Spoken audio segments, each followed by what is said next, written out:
What's going on, guys? It's the Bigs Podcast, episode number 132, and we are going to break down the week that was in week 8. With me today is from Denver, Colorado, Jason Ashby. Jason, how you doing this afternoon? I'm doing great. It's Memorial Day. I had the day off, so I'm able to talk baseball in the afternoon with you guys, and this is wonderful. And it was a rough week, but we just carry on. Happy Memorial Day to everybody. I know this is one of those points in the season where you assess your team and see where you're at and maybe make some rather large changes. I know I have gone through a metamorphosis lately in my outfield as well, changing up his lineup yet again. Jay Ferraro joining us once again. Jay, you've had a couple of trades here since we last saw you. We're going to talk about some of them here in just a moment. How are you feeling about your team so far this year? I'm pretty shocked, Joe, that I'm still in third place because I've been on a stretch where I tied Benny. I only got by Ari by one. I lost 2 weeks in a row to Jimmy and Cody, and then I take another tie, yet I still find myself in third place. So it's an interesting spot to be in because my team hasn't necessarily played too well, but it hasn't played too bad either. So even though the Habers still have this stronghold on the league, I'm able to maintain that third spot, which is a pleasant surprise. Very, very pleasantly surprised. And you know what? I would be too if I was sitting in third place. Unfortunately, well, maybe fortunately, I sit right at 500 after this week's blowout to Mike Haber.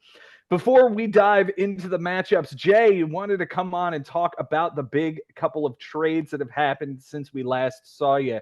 The first one being Elly De La Cruz going from Frank to Cody, and then later Cody trades him to Lebo for Yordan Alvarez. So I want to get your thoughts here, and we'll talk about both of those trades as a whole here.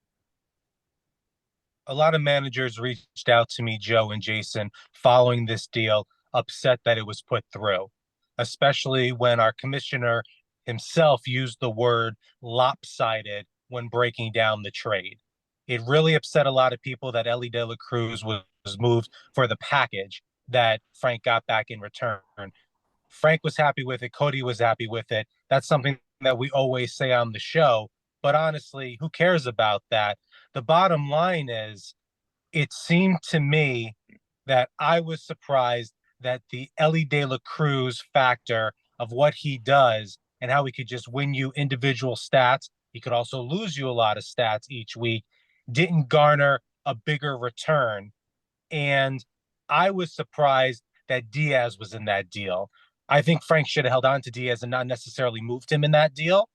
And I think the league would have been a little happier with that.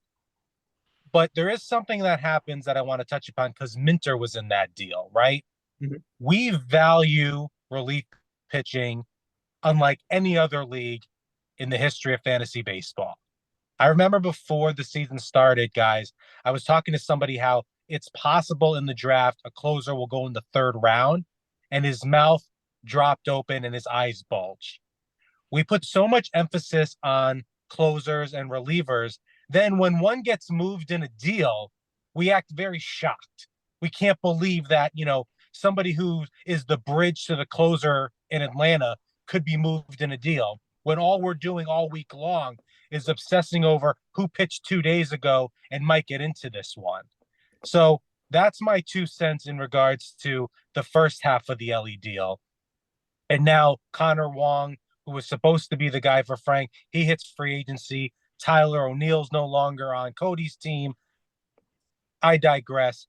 I would have liked to see Frank get back a bigger piece and not just Harris and what have you. Now, this other part of it, guys, where Cody flips Elly for Yordan Alvarez to Bryan, I was surprised Cody moved on from Elly as quickly as he did because I took the brunt of that trade the first week where Elly was just stealing a ton of bases and doing the Elly things that he does. But he's such a beast in some particular categories. Personally, I would have held on to Elly, even though I love Yordan Alvarez and think that he's going to be brilliant also on Cody's team. I would have held on to Ellie. At least that one on paper, you go, okay, this flip makes sense. The one thing Jordan Alvarez. Oh, go ahead. Well, yeah, the one thing I'll add, and I haven't spoken to Cody, so I don't know if this is what he was thinking. But just from looking at his roster, he has Gunnar Henderson, who has the exact same positions as Ellie De La Cruz, third and short. So he had that covered. He also had Carlos Correa as short. He kind of was okay in these positions. He's got Paredes too, who can play third, but left field was kind of an issue for him. Corbin Carroll has been awful all year. Otherwise, he's playing out Mike Talkman and Jock Peterson. I love this move for Cody. I think he dealt from a position of strength and improved a spot where he was weak, and this just makes him, I think, a playoff team right now. Playoff contention for Cody in his rookie season. Jason thinks he's going to make it.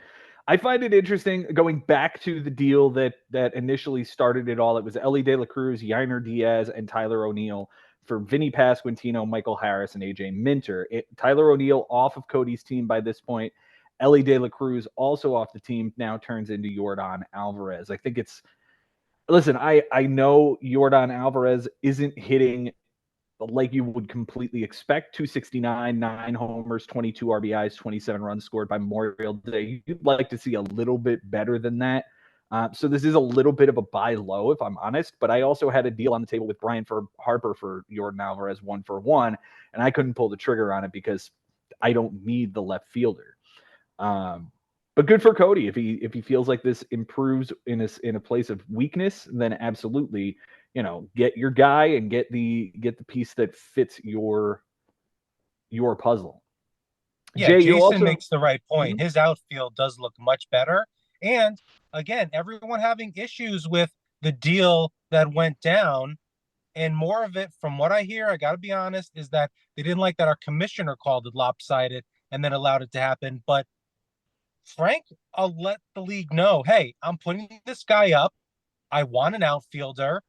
This is what it is. So then when Frank eventually moves that guy for an outfield, whatever package he gets, we can't act shocked. The knee-jerk reaction with all these trades a lot of times is to automatically dislike it and think one side is favoring the other. But we know that's not how it works in the bigs. Frank gave everybody the opportunity to go get that guy for an outfielder. He said it, and Cody was the one that pounced. And what's interesting is, and this will be a nice segue here to the fact that it is Memorial Day and Frank is officially out of trades for the season now, having flipped a trade with you, Jay, to get Randy Arozarena for Ian Happ and Justin Steele. Now, we'll dive into it deeper into week 9 because that's when it goes through. But I do want to get your thoughts on this deal as well as we'll move to the 3-team trade that happened involving you after that. Sure. And then I'd love to get your opinion and Jason's on it as well. I've been trying to acquire Justin Steele from Frank ever since he came back from the IL and gave up 3 home runs to the Pirates, that big game against Skeens. I reached out multiple times. I put Randy out there for the world because Randy was never somebody I was targeting and sort of was, I don't even want to say conned into acquiring, but it did seem that way after the fact that Henry and Ben did stage a coup. And then after the fact, to make it seem like it wasn't one, tried to call it a cute 3-team deal. I told you, Joe, I was coming hot today, bro. I told you, right? He's coming in with missiles. So, Jason reached out, of course. Bobby reached out, and Frank reached out. And, Jason and I exchanged names, and Frank and I exchanged names. And once Hap was attached, it was a no-brainer for me because my outfield situation since the Yoshida injury and Lee injury has been somewhat of a rotating door. So I figured, you know what, I'll buy low on Hap here. And Justin Steele was a guy, like I said, I've always wanted to get. And I'm happy to have Randy off my team. Now, as for that 3-team deal where you acquired Randy Arozarena, how are you feeling coming out of it now that you've got Steele as replacing Kershaw here and Hap replacing Arozarena in your outfield? Steele, in my mind, replaces Bradish in the deal I made with Kostas, but because, you stash Kershaw there, but the sign of anything else happening, I probably would have had to send Kershaw back to the wire. It's the same thing with my cute DeGrom move this morning. Okay, I'll hold on to DeGrom as long as I can, but the first sign of anything else happening on my roster, I have to say goodbye to that guy. So I was happy with that 3-team deal that I knew nothing about because I wanted Lowe, but it was the same thing. Henry reaches out to me. Do you want a first baseman? And it bit my ass a little bit because he was the one who had picked up Rizzo, but I needed to fix that mistake. And he kept pushing Randy on me, guys, pushing Randy. And finally, I was like, okay, I'll just take Randy. Fine. You really want to just trade me Randy for a guy on my IL? All right, I'll just do it. Whatever. We'll see how long that lasts. And then after the fact, I find out it was a 3-team deal. And like I said, yeah, I did feel like it was a little shady business between Henry and Ben. But in the end, I was like, okay, I got 2 players here. And I knew at some point, all I have to do is say, who wants Randy? And someone would take Randy off my hands. It's been a wild week of trades this week. It's certainly been an active lead up to Memorial Day. I can only imagine that this is going to be even crazier as we approach the trade deadline, which is in fact July 31st. The final piece of business we do want to mention, Ronald Acuna headed to the IL for the season with a torn ACL. Jason broke the news for us in the group chat. It was a sad evening last night. Yeah, brutal. He's now torn an ACL in both knees. I saw something. His age 22 to 26 seasons. He's like, you had COVID, an ACL, recovery from ACL, MVP, and now ACL. Like, just awful. Yeah. The 40-70 season is the outlier now because we've got this many circumstances that have crippled this guy. He's this generation. I guess he's gonna start feeling like this generation's Mike Trout, where so much talent but can't stay on the field. And again, like I don't remember the circumstances of the first ACL, but this was a non-contact injury. He was trying to steal, he turned around and fell to the ground. And like it's just horrible. The first one was a catch in the outfield where it was completely non-contact as well, You're like right. out So, on the yeah. warning track. Yeah. So yeah, this is sad for baseball. It is sad for the Atlanta Braves, and it is sad for Jimmy Dunlap, who unfortunately loses the number 1 overall pick for the season. All right, let's dive into these matchups here. Jason, we're going to start with yours, as you took on Bryan Lebo in what is no doubt a slugfest, my friend. 11-10 is the final. On Sunday, stolen bases were tied, and it looks like you took that handily. And Bryan had a 1 strikeout advantage. He struck out too many times. You took that category as well. So it went in 11, 12-8, comes out 11-10. Close categories, Jason, you win by the 2 steals, a win, a loss, 3 strikeouts, and 14 ticks on the ERA. Lebo wins by a double, a triple, a walk, 2 home runs given up by a pitcher. And you guys did not tie in anything. This thing was razor thin. The walk, I mentioned this to you guys off air. The walk came Sunday night in the Cardinals Cubs game. The bloody home plate umpire called a ball on Javier Assad with Mason Winn at the plate that was easily a strike. Instead, that at bat turns into the walk. And I had Christopher Morel going, and he couldn't do a damn thing. I'm waiting for a double, a walk, something from him. Couldn't do a damn thing. So, yeah, it was a shitty ending to a great matchup. Yeah, and you hate when it comes down to the final piece, that one final stat, that last coin flip, and it just doesn't go your way. It's real tough. And man, you had to stay up late to watch that game. That was a rain-soaked field in St. Louis. Yeah, we were chatting back and forth, me and Lebo, and we were, because Lebo was like, because you mentioned steals were tied. He was like, "Oh, I want that steal." I was like, "All right, I'll take the double and the triple and the walks." And I ended up getting the steals earlier in the day, and then we're waiting for this game to start, and we're like, maybe it won't even start, maybe it won't happen, and this will not matter. But that obviously did not come to pass.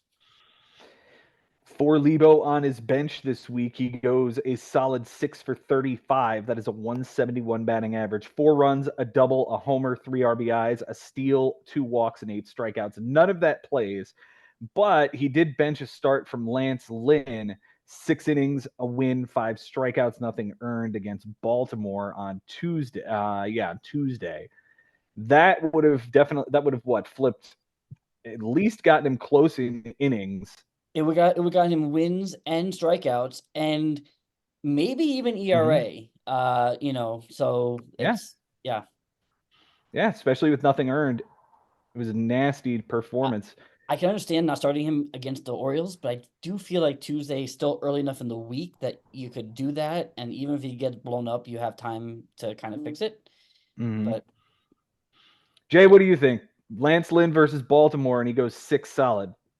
No, I would have benched him. I got burned with a Bryan Wu start in Yankee Stadium, which we'll get into it in my matchup. But no, I would have done the exact same thing if I was Bryan. And the thing I take away from this matchup, 10-11, both these teams, it's going to be difficult for them to grab one of the 6 spots, especially with the lead that the Haber brothers have on all of us at this point here on Memorial Day.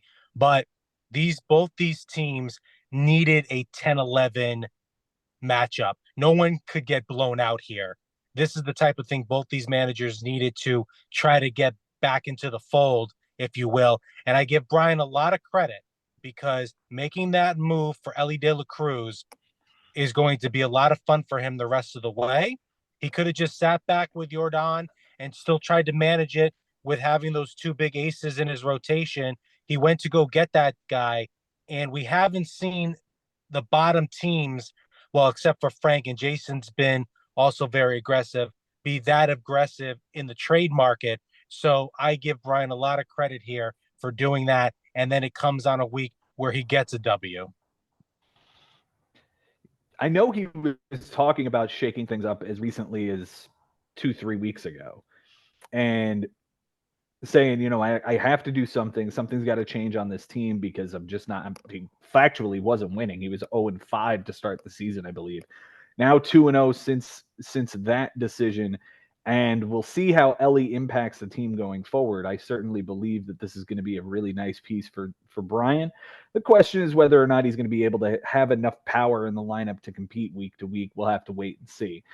Certainly got plenty this week, hitting 10 bombs and 27 RBIs and 30 runs scored. Jason, kind of blew out there against an offense that anemic would be an improvement. So mm-hmm. Mm-hmm. He did use all 10 moves this week. Quickly as I run through, Joe Ross picked up for a 1-inning start and left with a strained lower back, dropping Michael Kelly. Bryce Jarvis for a 2-inning relief appearance for Leody Taveras. He does pick up Mason Wynn 1 for 2 with a double and that late walk. Jason dropping Joe Ross. Gabe Spire for a relief appearance. That was bad. Again, dropping for Jarvis. He adds Andrew McCutchen 0 for 3 with an RBI, a walk, and 2 strikeouts for Corey Lee.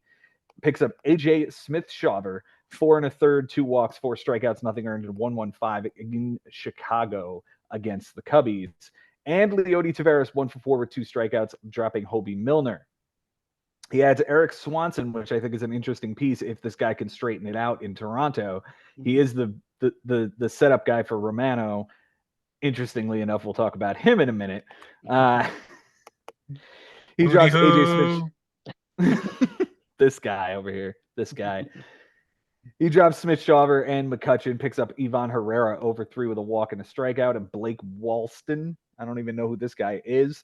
4 2/3 with a walk, 4 strikeouts, nothing earned, and a 107 whip against Miami, and drops Ivan Herrera. His MVP this week, Nick Gonzalez. Yeah. Nick Gonzalez. Yes, because look at he had, you asked about the triple. He had the triple. 318 average, 444 on base, 4 runs, 2 doubles, a triple, 6 RBIs, a steal, 3 walks, and 6 strikeouts. Yeah, that'll do. Yeah, that'll do nicely. Mason Wynn did have 3 doubles and hit 429 for him as well. A really nice pickup. Yeah, really nice pickup. The least valuable hitter is Josh Naylor. He was benched for the best day he had. Otherwise, an 083 and an 083 with a run and 4 strikeouts. However, he is a really nice bat behind Jose Ramirez and is doing quite well this year. 13 homers, 35 RBIs at Memorial Day. He could have another 30 homer season. Yeah. I feel like he got off to a hot start. He's kind of like slumped a bit in May, but yeah, like once the calendar turns to June, he can turn it back on and be a force. Absolutely. His Cy Young is Hunter Green. And again, we've talked about this guy being the number 3 in this rotation, and that is just sick. 6 innings, a win, a walk, 5 strikeouts, a 150, and a 1. Against the Jay, Dodgers. how do you feel against the Dodgers? That is Yeah. really nice. Jay, how you feeling about Hunter Green this year as he pitches to a 3.06 ERA? That's exactly what he needed to do for his progression in Major League Baseball, right? And because it's happening this year, Bryan was able to acquire him at the right time on draft day and pair him after his big 2 aces. He's having a fantastic year. And all those Ks, I mean, when you play Bryan, you're probably going to lose strikeouts unless you have a bunch of horses in your rotation. Hunter Green's having a fantastic year. There's nothing else to be said, and I'm glad we're finally seeing it. Yeah, I completely agree. This kid's been on the precipice and played in a really bad ballpark for a long time, but it's time that he put it all together. His Cy Young is Gabe Spire, who over 3 relief appearances had an ERA in the 50s. That's great. Yeah. Terrific. Yeah. Jason, for you on your bench this week, you go 2 for 19. That is a delicious 105 with a run, an RBI, a steal, and 5 strikeouts, none of it plays. The moves this week, you had 10 of them. Davis Schneider was a waiver claim, 1 for 5 with a double, a run scored, and a strikeout, dropping Josh Rojas.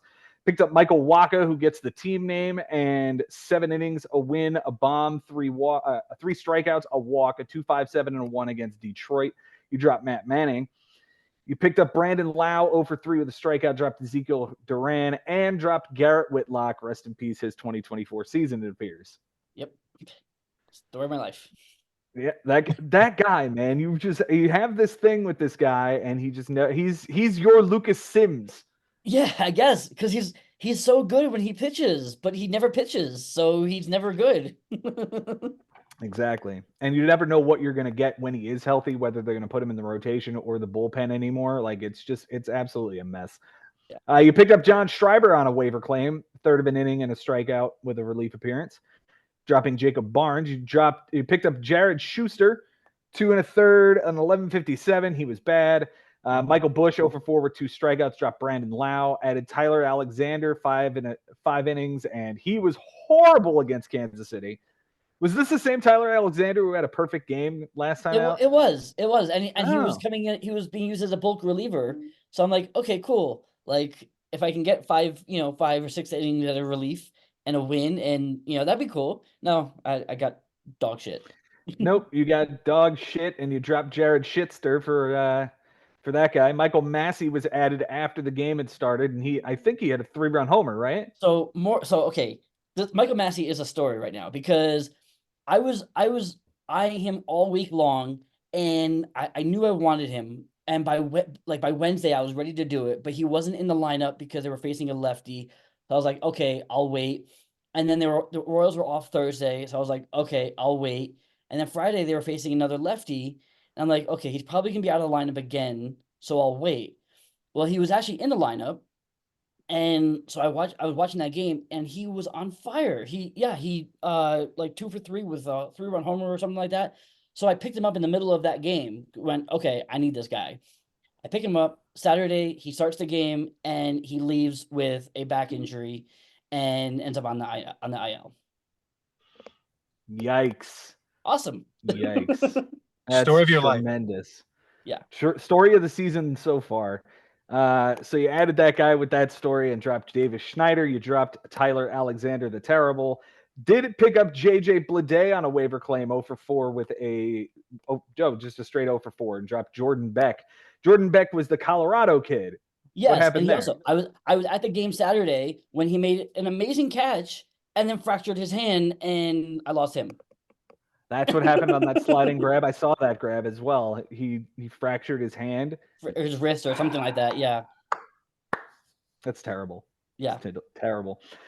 Your whole offense was pretty terrible too, if I do say so myself. Your most valuable hitter, I guess, is Francisco Lindor, 296 with a 321, a run, 4 doubles, 2 RBIs, a walk, 6 strikeouts.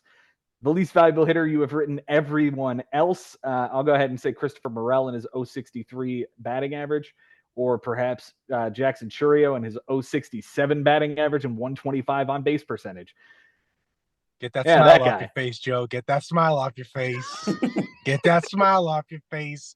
Yep. That was my waiver claim, but yeah, I don't know. One of I don't know how many. much longer I can give him a shot. So we'll see. Now, wait a second. Dude. I found this very interesting on last week's podcast, Jason, because you and I were discussing that waiver claim and who you were potentially going to use it on.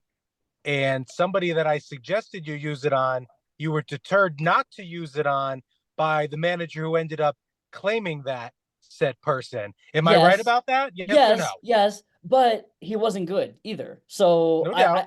I at least feel somewhat vindicated there. But did you get got by Mike Haber?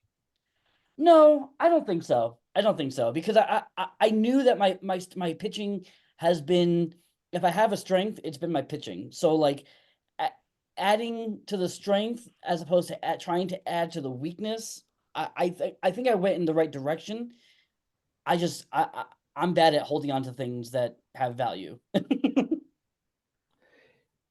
Who's the pitcher we're talking about? Zach Littell. Ah, okay.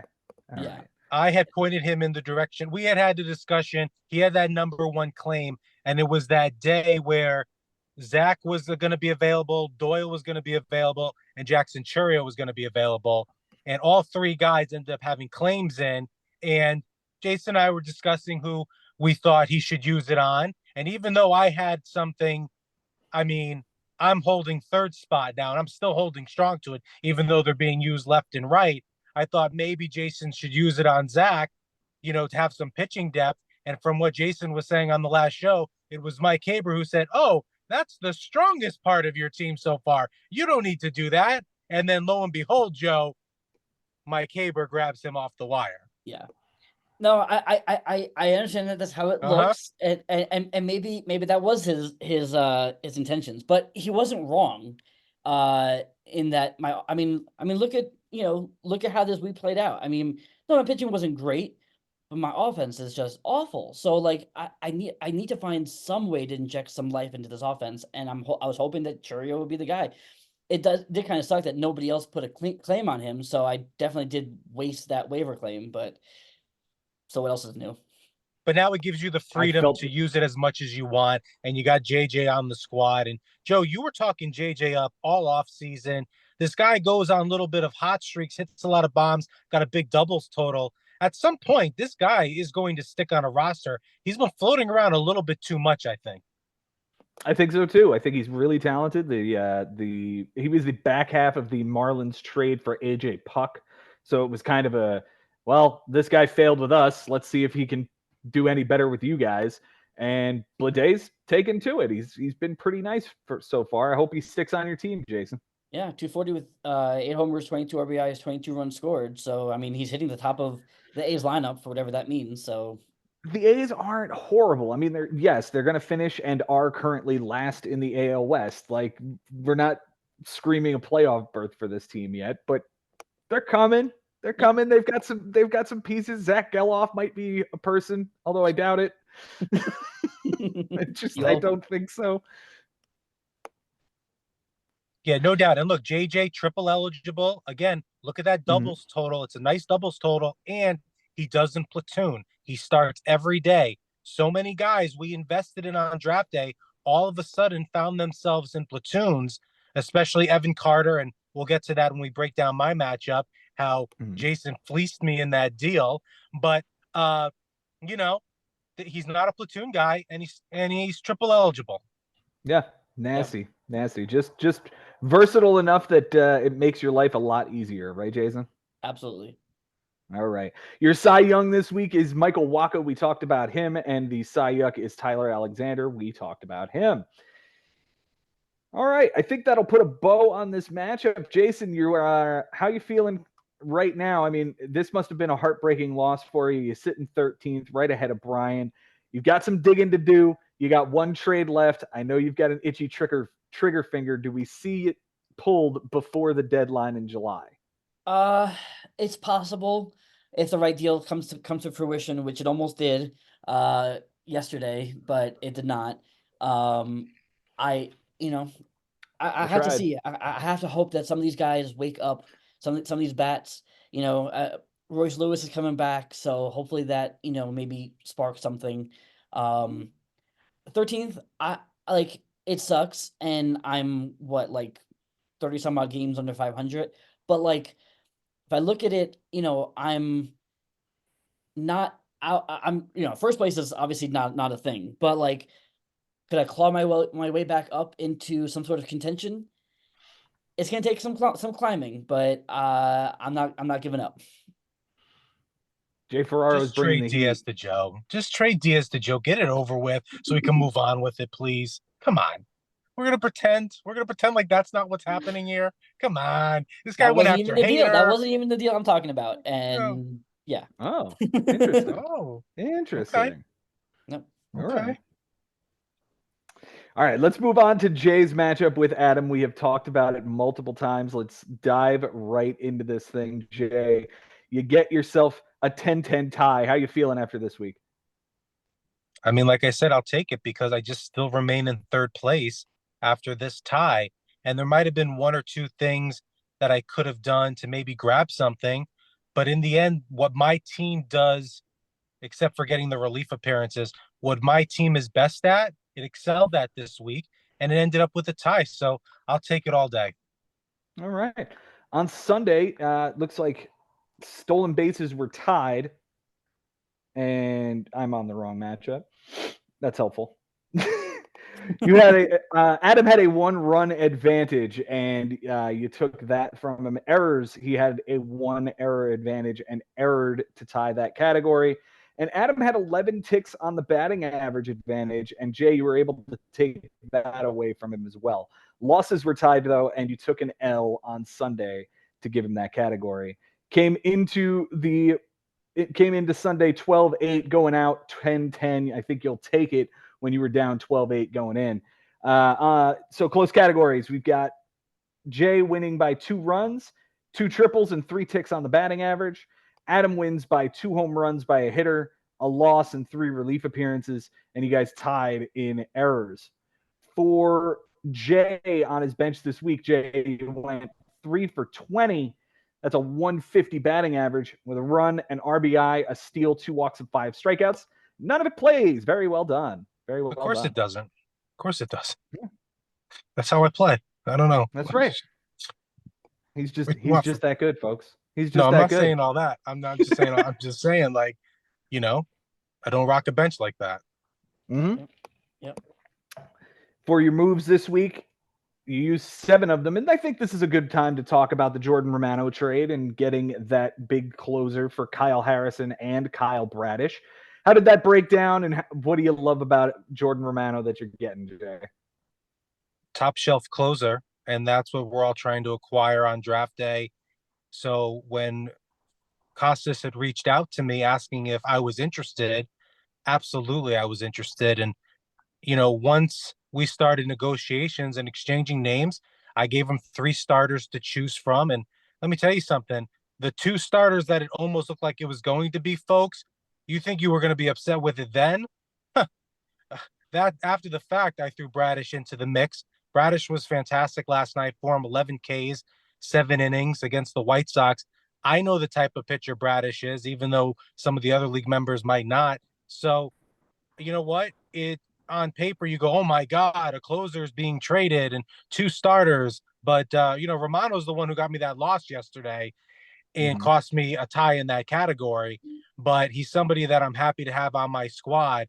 And I think it helps Kostas with adding Kyle Bradish to his rotation. He's on one of the best teams in baseball, who has a nice offense, obviously, has a nice bullpen. That's what makes them one of the best teams in baseball.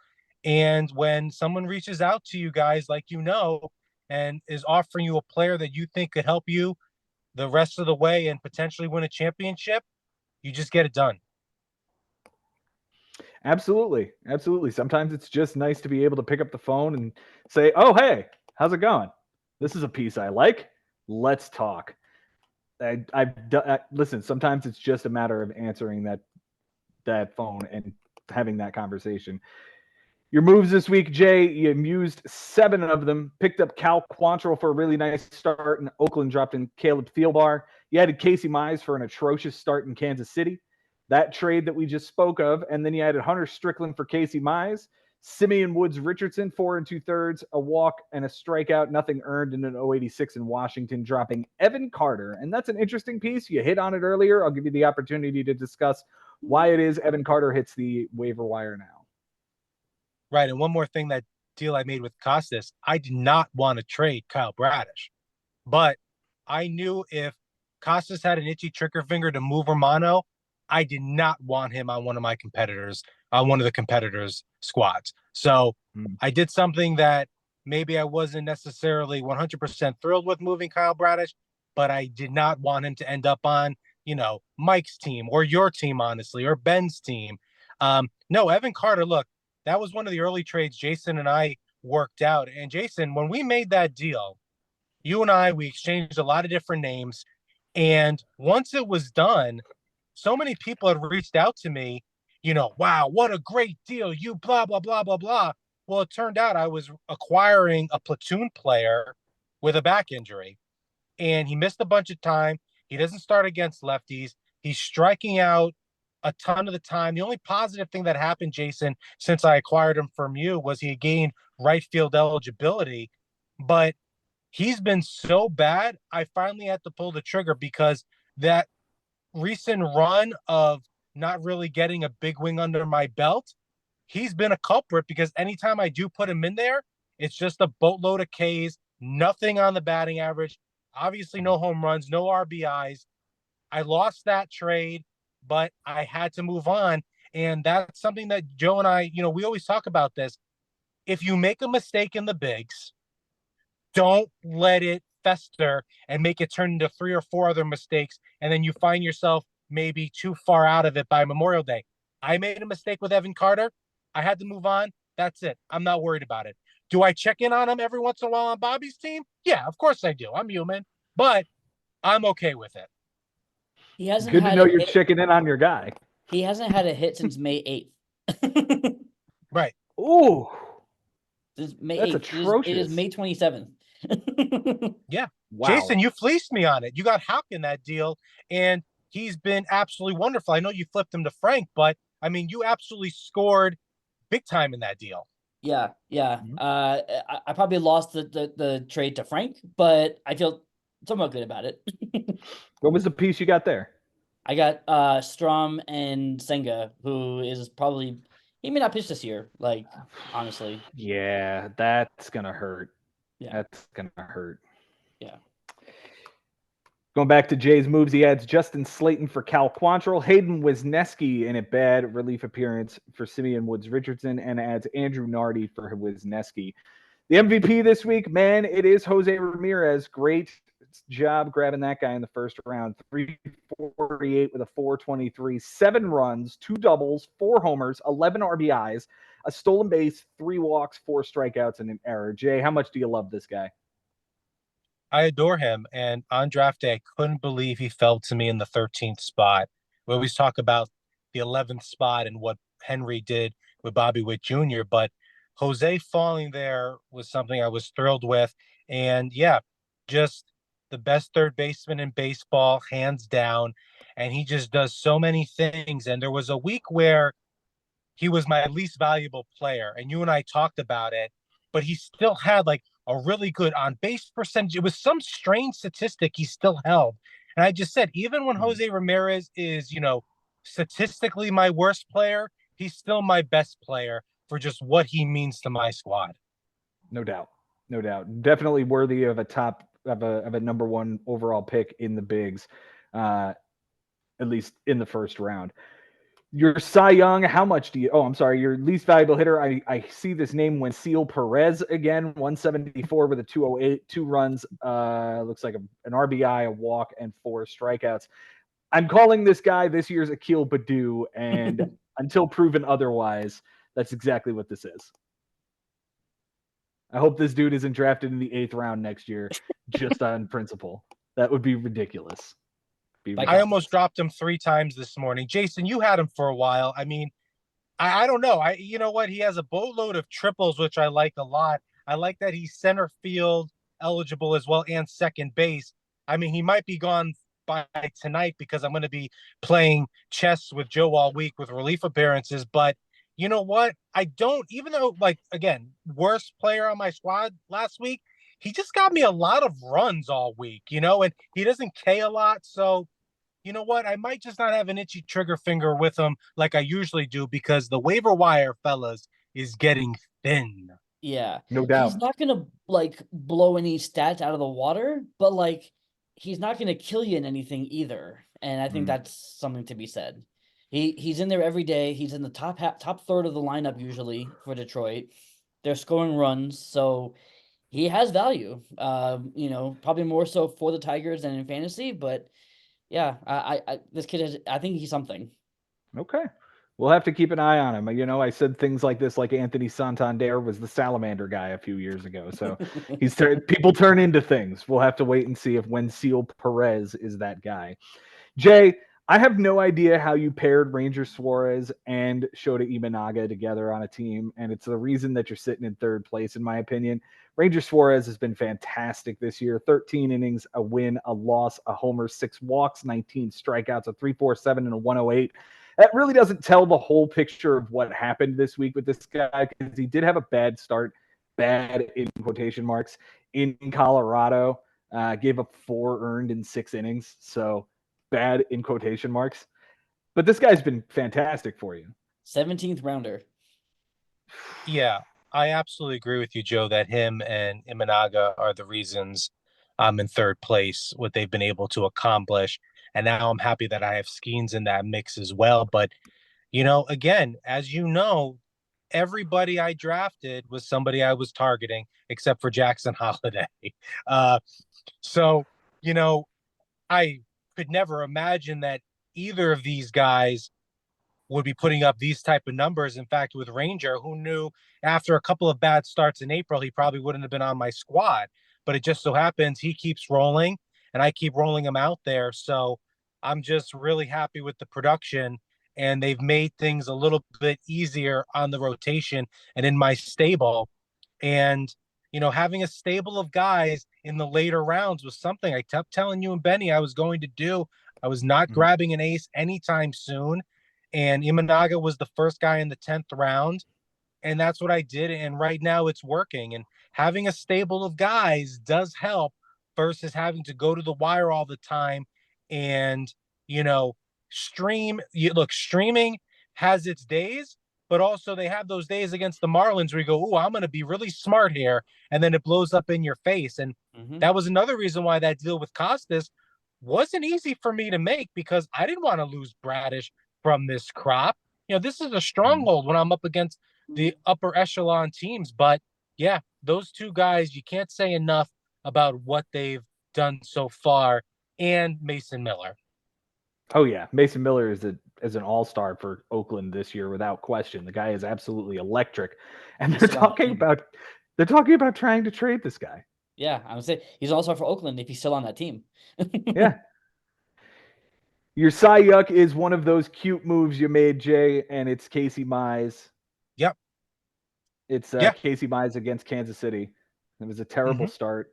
And I have written here he's going to be the Cy Yuck on another team this week. Jason, who's the other team? We'll probably get to him in the second half of the review. So stay tuned. Stay tuned. We'll find out who the other half is. Yeah, although that's me trying to be cute. I knew I wasn't he's going to have Bradish. I knew I wasn't starting Wu or Miller in Yankee Stadium. I was trying to grab some innings.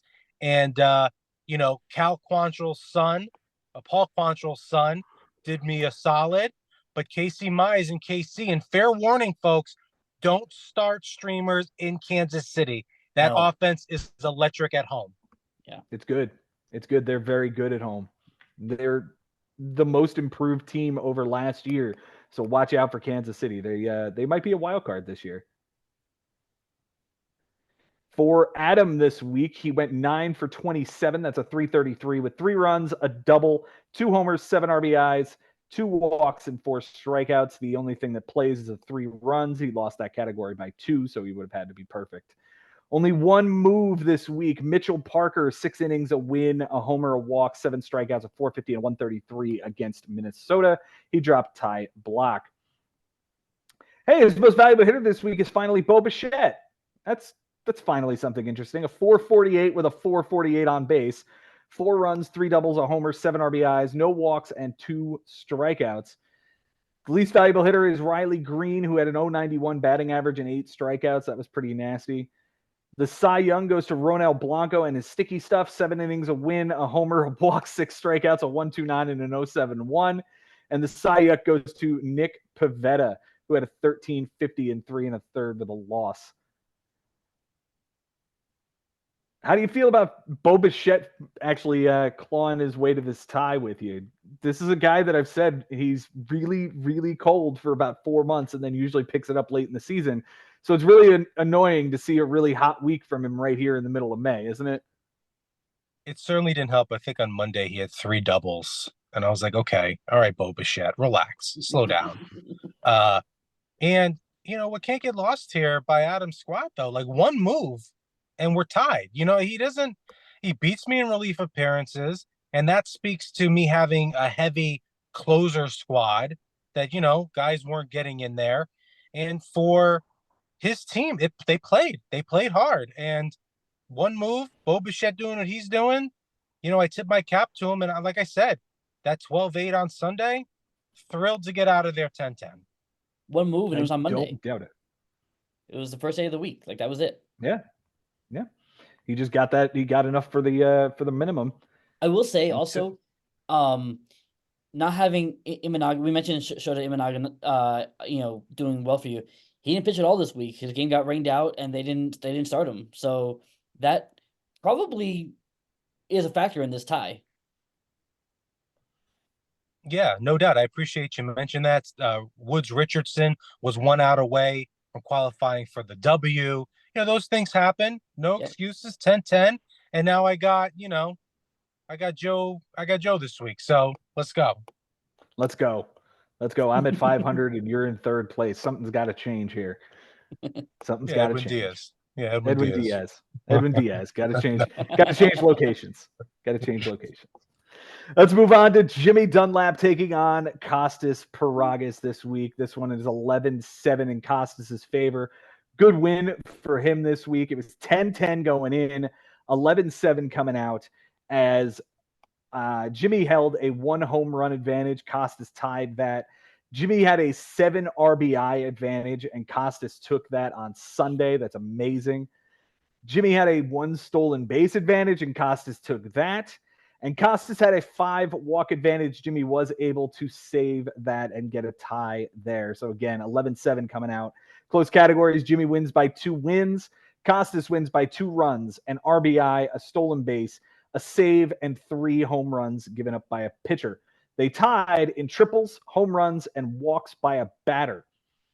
For Kostas on his bench this week, he goes 13 for 41. That is a 317 batting average with 8 runs, a double, a homer, 5 RBIs, a steal, 8 walks, and 9 strikeouts. Obviously, the 8 walks matter because they tied. Wow. The home run as well does play, but unfortunately is not in the lineup, was on Sunday.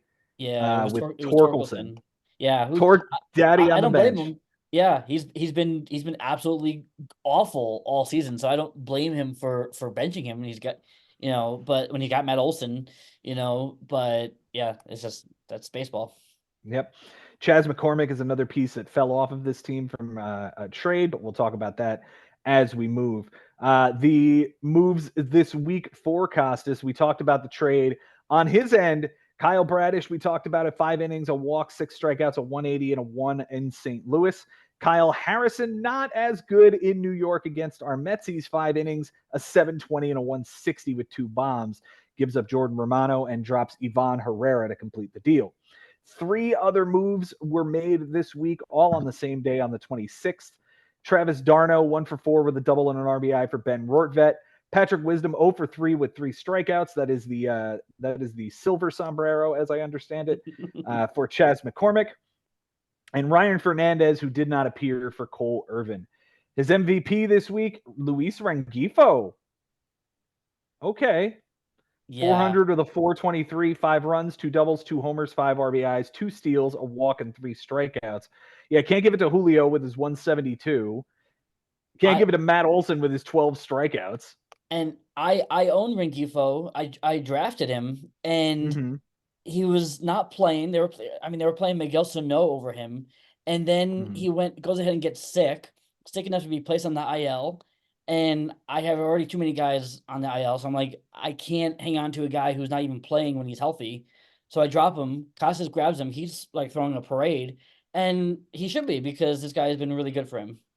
326 average, 4 homers, 12 steals, 20 runs scored. The Angels have something with this guy. Yeah. Once upon a time, this guy was supposed to be a Dodger in a deal for Jock Peterson, but that never happened. Oops. His least valuable hitter this week is going to be Spencer Torkelson, who on the bench hit a home run but did not have a hit for Kostas in the lineup, and a 143 batting on base percentage with only 1 walk. His Cy Young this week is Kyle Bradish. Very nice 12 innings and an 0.75 with 17 strikeouts, 5 walks, and a win. The Cy Yuck is Aroldis Chapman, who's no longer on the team, and a 16.20 ERA over 3 relief appearances. Goodbye, Aroldis. Do also want to mention real quick with Kostas, he once again loses Josh Lowe to the IL. Oh man, that sucks. I know Frank was talking about trying to trade for that guy, so unfortunate for Kostas to lose that guy back to the IL. So much talent, but just not able to stay healthy.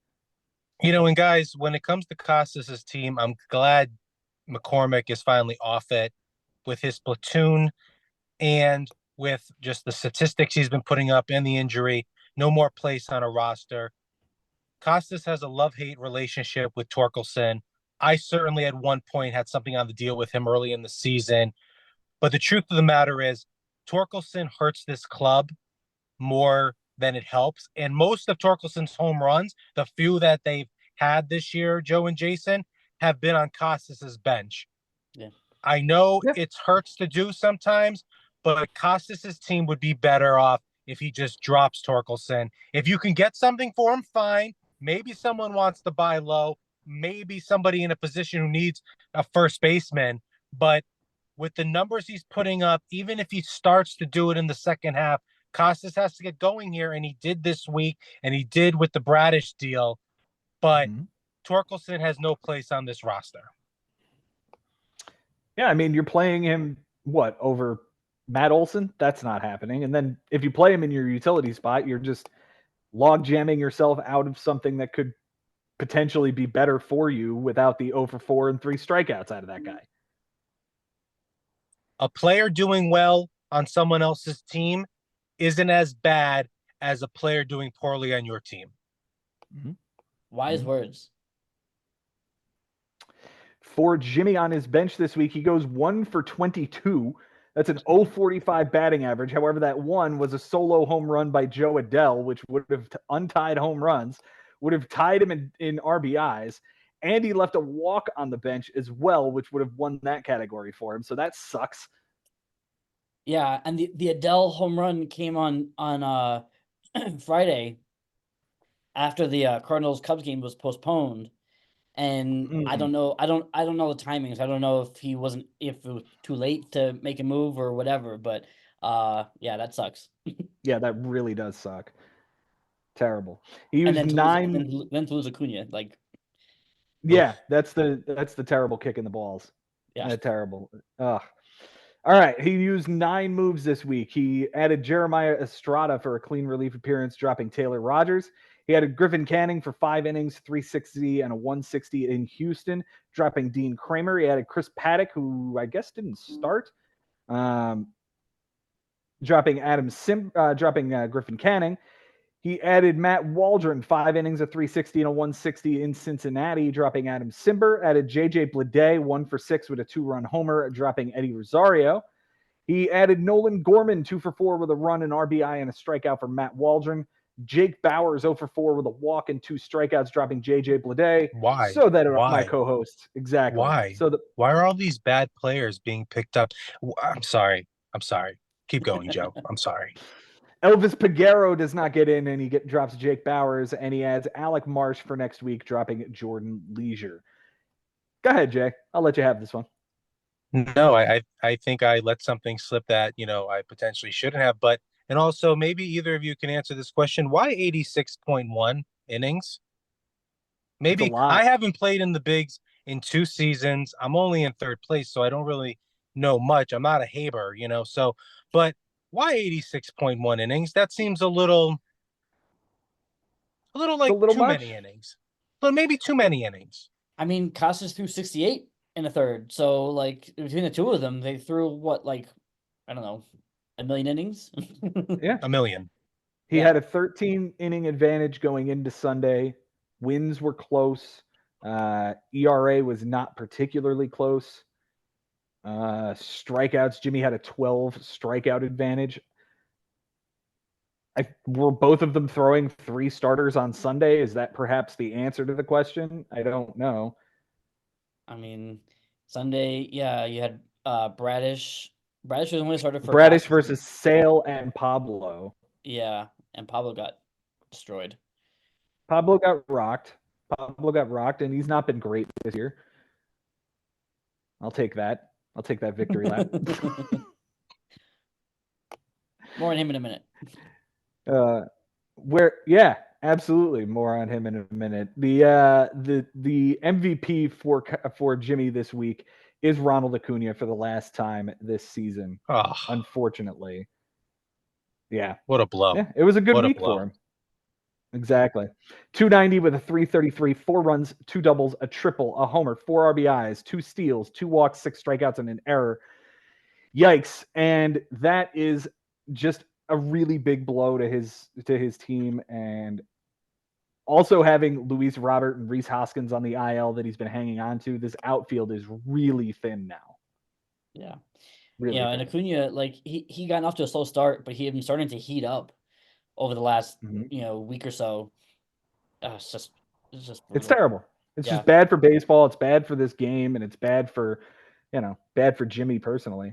Yeah. The least valuable hitter is Cody Bellinger, 143 with a 182, an RBI, a run, a walk, 6 strikeouts. The Cy Young, Chris Sale, he's returned to form this year. 14 innings, 2 wins with a walk, 17 strikeouts, an 0.64 and a 0.71 whip.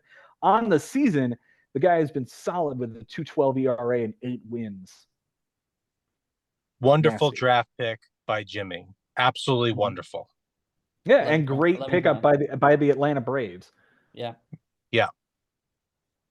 The Cy Young is Pablo Lopez, who had a 12.10 ERA and a 1.76 whip across 9 2/3 and 2 losses. He on the season not as good as last year, a 5.25 ERA over 60 innings. Thanks. So when are you going to try to acquire him? I'm not. I don't think this is the season to own him. I didn't think it was coming into the season. I think you were going to be buying the best coming off of the best season of his career, and I didn't like what Minnesota did offensively in the offseason.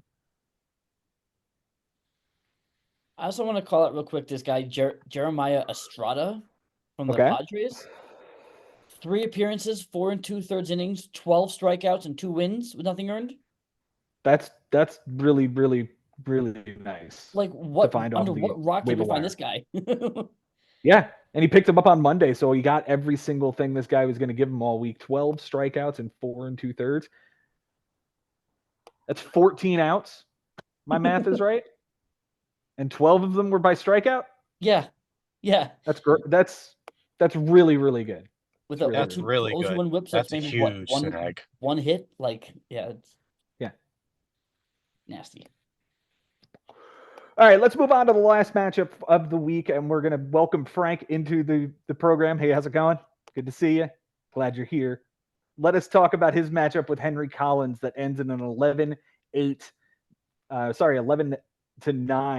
finish. On Sunday, it came into Sunday at 11-8, finishes 11-9. The only thing that changed, errors were tied. Frank took one, and Henry had a 4 walk advantage and gave up a ton of walks to lose that category. So, close categories this week. Frank wins by a steal, 3 wins, and 2 walks by a pitcher. Henry wins by 2 doubles, an error, 2 saves, and 2 relief appearances. They tied in triples.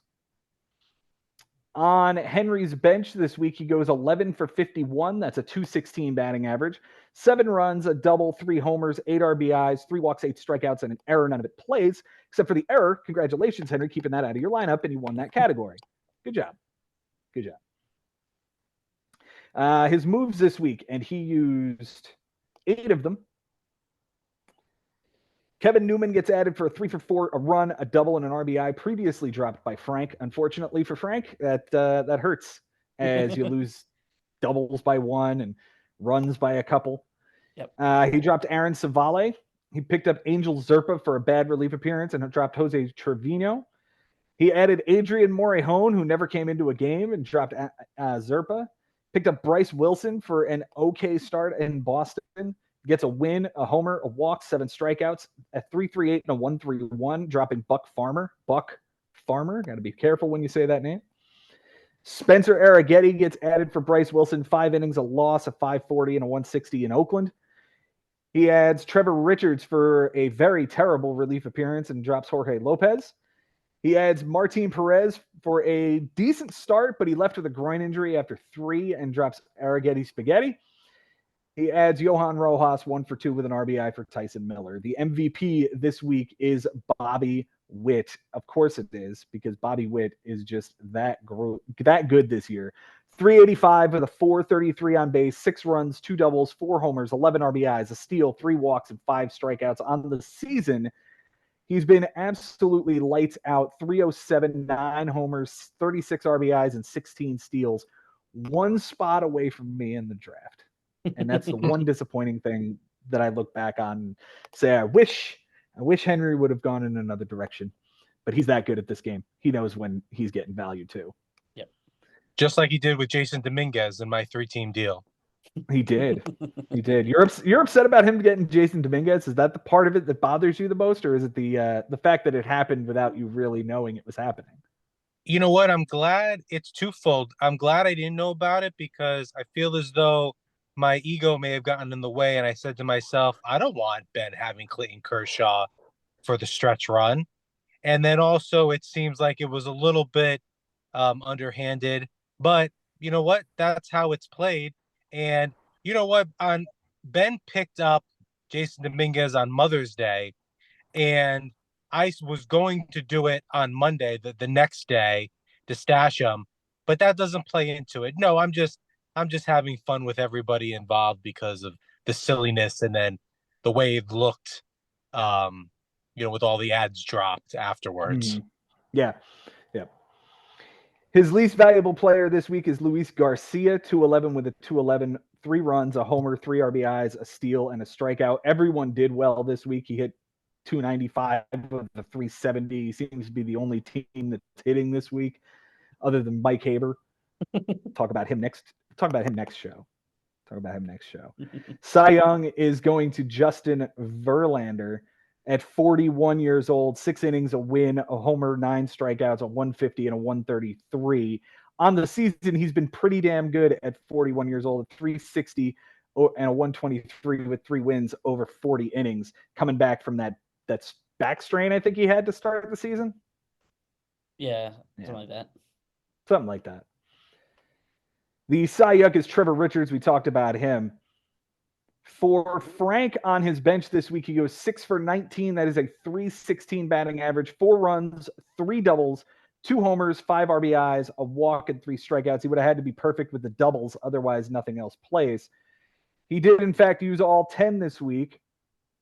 He picks up Ryan O'Hearn and picks up Jesse Chavez for a clean relief appearance with a walk, dropping Austin Adams.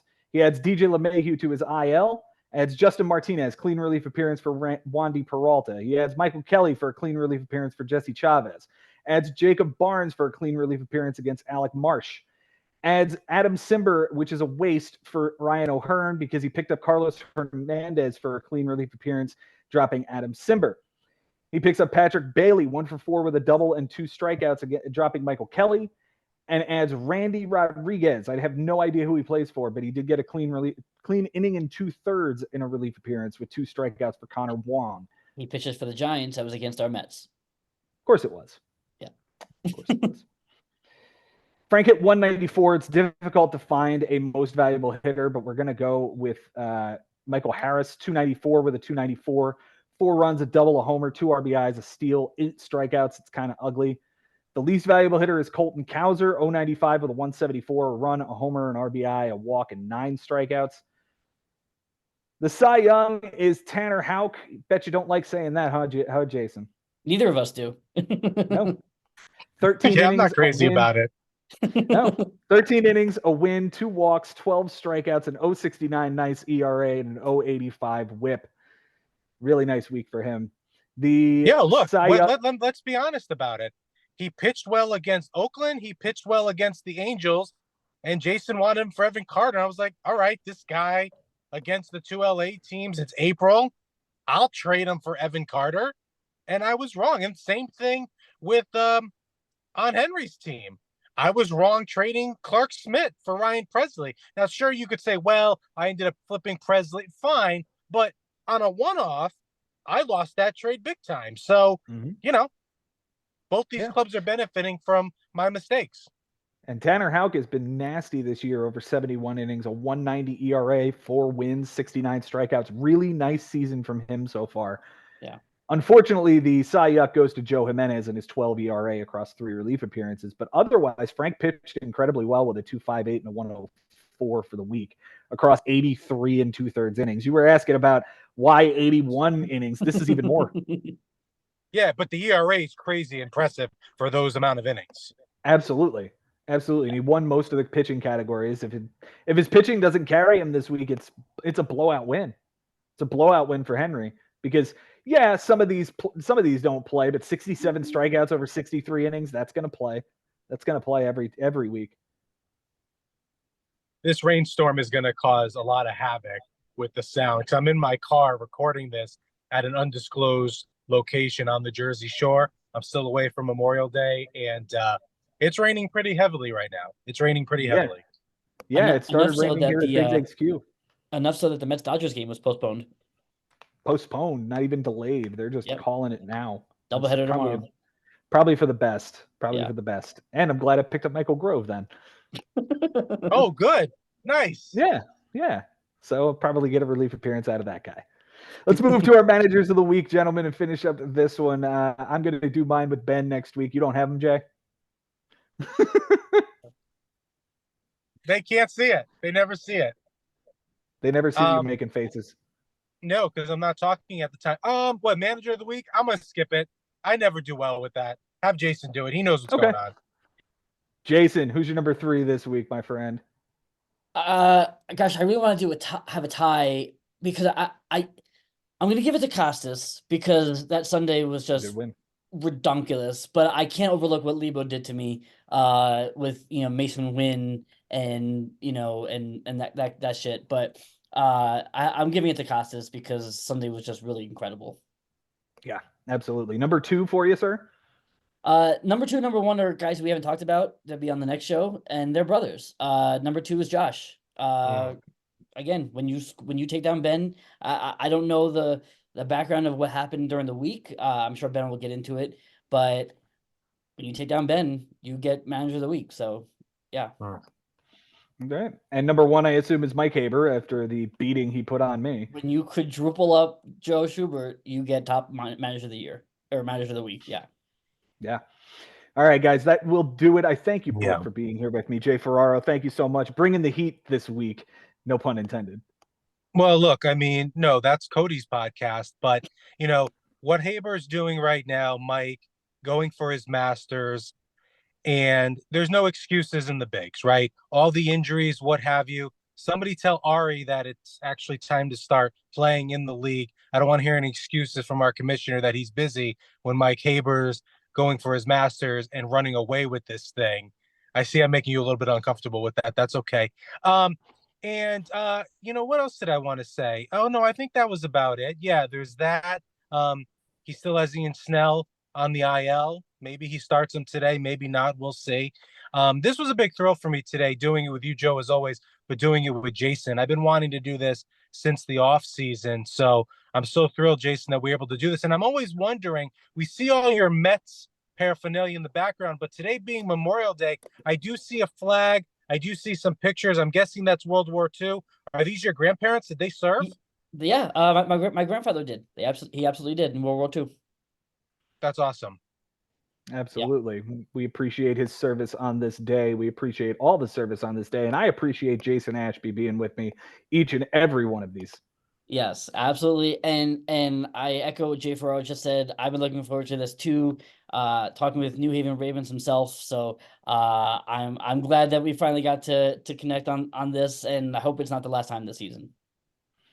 Something tells me it will not be. We're going to have much more for you guys. It is only week 9. We've got a long way to go. Thank you guys so much for watching and listening. And until next time, guys, it's been real. It's been fun. And it is always real fun in the bigs. We'll see you next time. Hootie hoo.